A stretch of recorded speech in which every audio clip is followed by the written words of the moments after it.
Hello and welcome back to Tactical Tuesday with Johnny Tiger on November 28, 2023. Today we're going to build on what we talked about during our Survival Saturday video. We talked about how to access your neck knife during a ground and pound situation where you're trapped on the bottom.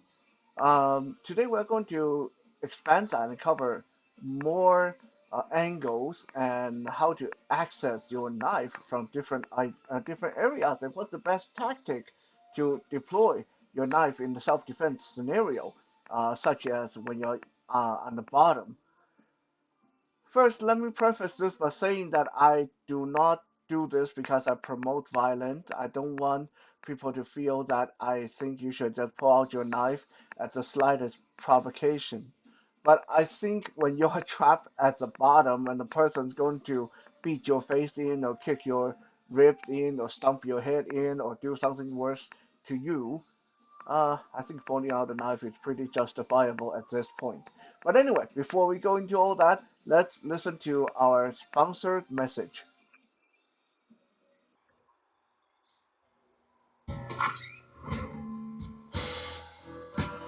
Welcome to my parlor.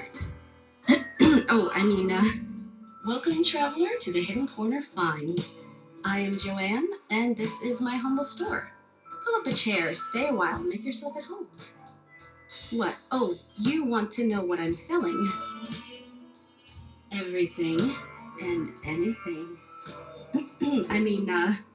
In short, I have a passion for. Ugh, why did it just bleep me? All I said was, I have a passion for picking, I said. Yeesh. You can't say anything on YouTube these days without this censorship. Anyways, as I was saying, I have a passion for picking. For me, there is nothing more satisfying than finding a unique and forgotten item and uniting it with someone who will really appreciate it for years to come. Whether it's a soapstone carving, an old book, or simply a mug to make you laugh, I try and find something for everyone. My goal is to make you a confident buyer. Older items often have a lifetime of stories to tell. I strive to describe the good as well as the bumps and bruises they've experienced along the way. It's important that the pictures reflect what you will receive. To that end, I always encourage questions and will do my best to respond as quick as possible. Appreciate you stopping by the store. If you can't find what you're looking for, please don't hesitate to contact me. I'm always looking for new ideas and will keep an eye out for your item in my travels. Honey, what the happened to my action figure collection?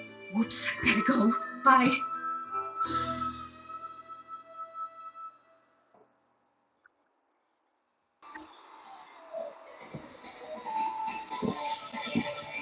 More than that, I would need to teach you guys how to properly deploy your self-defense tool from the ground position, from the bottom position. This episode also, hopefully, will serve to remind everybody why is it that in the practical self-defense circle, a lot of time we stress the idea that Brazilian Jiu-Jitsu is a great system, but it's not adequate for self-defense, especially if it's the only thing you know how to do. Because when your whole goal is to end up on the ground, you cannot react to it adequately if the person suddenly pull out something sharp. You are chest to chest, face to face. Suddenly something sharp appear, you are going to die. There's just no way to deal with that. I have done drills like what you're going to see today with many Brazilian Jiu-Jitsu, high-level Brazilian Jiu-Jitsu practitioners illustrating this point, and I've never had experience once where they can tag me out or uh, do anything serious before I can deploy a knife and score a kill shot on them.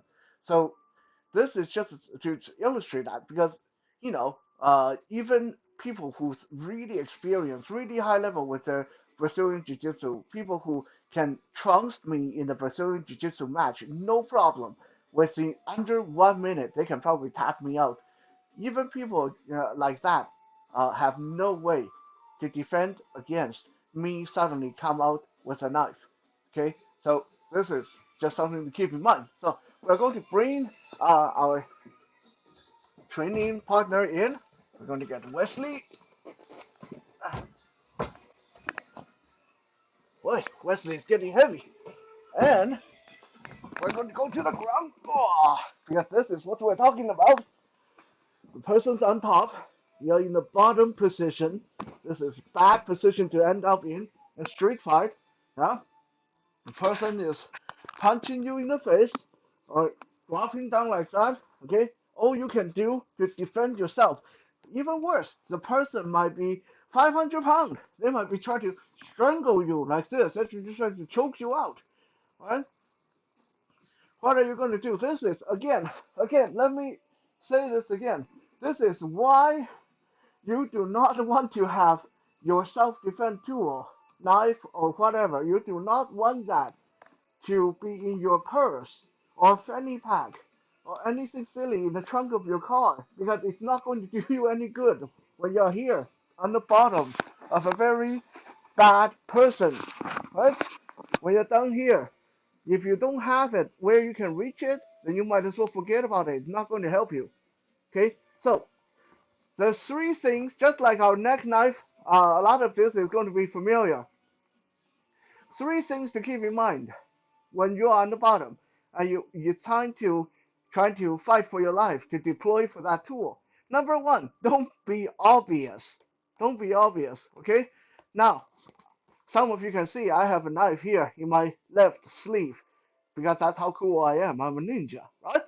But when the person's like, oh, ringing punches down at my face and trying to bash my head in, am I really going to like go like this and deploy and thinking I can cut them? No, because the moment I reach up, there's so many stages, and those of you that know your Brazilian Jiu-Jitsu or any kind of wrestling, you will recognize this. Okay, the moment I reach up with my left hand, I reach up with my right hand and try to draw my knife, what's mostly going to happen is they're going to grab my hand and pin my hand down over my head. Now I'm really screwed, right? Now I have to waste a lot of energy trying to get my hand free. And the worst part is now they see I have a knife in my sleeve. They can reach over and grab that. Okay, that's bad. Okay, or let's say they react slow. Let's say they don't see that coming.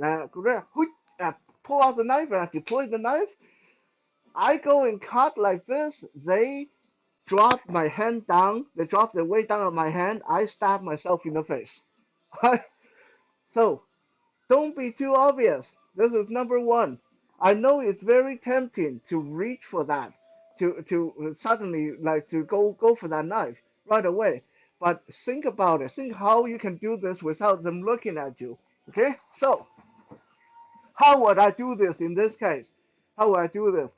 Since the knife is here in my sleeve, how would I do this? Anything I do with my arm, they're going to see, right? Not really. Okay? So they're throwing punches in my face, I'm going to avoid, I'm going to buck or whatever I need to do to distract them, and then I'm going to reach around them, give them a big, nice bear hug. Okay? There's no way they're going to react to that because once I get that arm behind them, they can't see what's going on. Once I get this hand, the arm that the knife is clipped to behind their waist and hug them, my right hand can leisurely extract the knife, and then from here, kidney, spine, rib cage, armpit, back of the neck, right? There's so many options. Oh, so many options.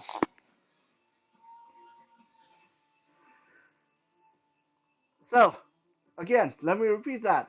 Don't be obvious. When you're ready for, when you're going for that self-defense tool, it should be a life and death situation, and you should take that very seriously. And always think about how can you do this without being too obvious.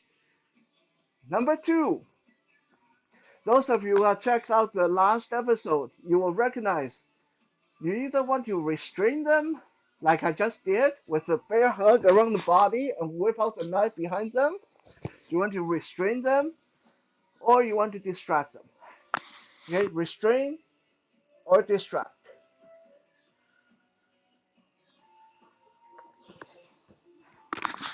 Again, this person is on top of me, bashing my face in, bashing my face in. If I suddenly reach for my knife, they are going to pin my arm down, and I failed. And now they know where my knife is. That's not good. Okay, let us turn around so you guys can see it better. Right? So rather than being all that obvious about it, I'm not going to start with reaching for my knife. I'm going to wiggle, wiggle, get them off balance, shoot my elbow down towards their groin, and try to hit them, try to scratch their face. Because right now, what's going on, all their attention's at this arm, because my right arm is the arm that's giving them all the trouble, which they're going to forget my left arm is here, and look, I sneak my left arm down there to my left pocket, pull out the knife, and what's here? Leg, groin, stomach, right?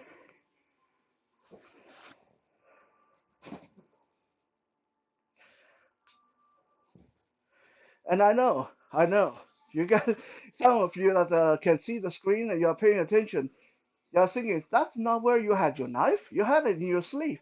Yeah, I still have it in my sleeve. I have one in my pocket too. Okay? Sometimes some people, myself included, will carry multiple knives in multiple locations.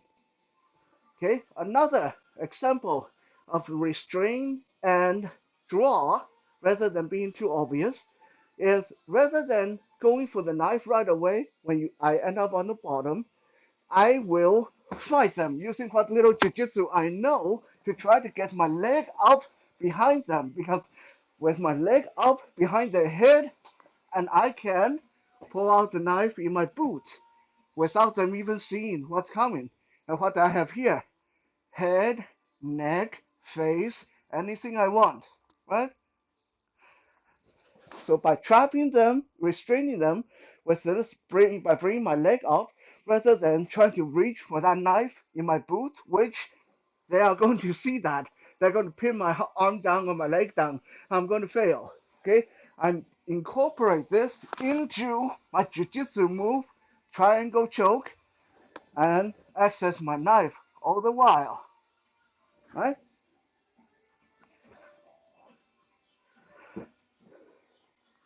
So that is number two. So restrain or distract before you go for that knife. Number three, last point. This one's vitally important. A lot of you that's been paying attention so far, this far, you will know this already. Okay, is enter from behind. Okay, what do I mean by enter from behind? If the person is on top of me and they are punching, trying to do whatever they need to do to hurt me, and I do all the right stuff, right? I hit them, and I pull out my knife. Yes, I carried one on my lower back too, right? And I make the classic mistake of pulling my knife out and wave this in their face or go for the face. Then very quickly, this turns into a movie cliche. What movie cliche am I talking about? Me cutting up, them pushing down. They put her whole weight on the knife, and we are here where the knife comes closer and closer to my face. Yeah, we see this in the movie a lot, don't we? One person pushing the knife towards the other person pushing the weight down on the knife is coming back to the defender, right? Yeah, don't let it turn into that, okay? So again, enter from behind. What I'm talking about, when the person is attacking me, and I distract him and pull out the knife, I'm not going to go. I'm not going to bring this knife out between us, where their arms are, where their hands are, because that's going to be problematic. when I bring my knife out, whether here from my lower back, here from my boots, I'm going to go directly from behind them where they can see, where their arm can reach, and I can have all this canvas to work with.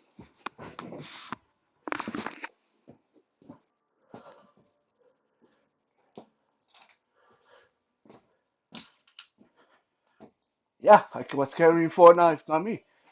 I very routinely do that actually. Again, always remember, going to the ground is very, very bad idea because you never know if how many crazy blind guy out there may be carrying 4 knives, may have one in their boot, one in their pocket, one in their sleeve, or one in the small of their back. You don't know that, and all it takes is one. All it takes you lose track of their hand one time, 1 second, and next thing you know you're dead. Okay, ground fighting very very dangerous on the street. Keep that in mind.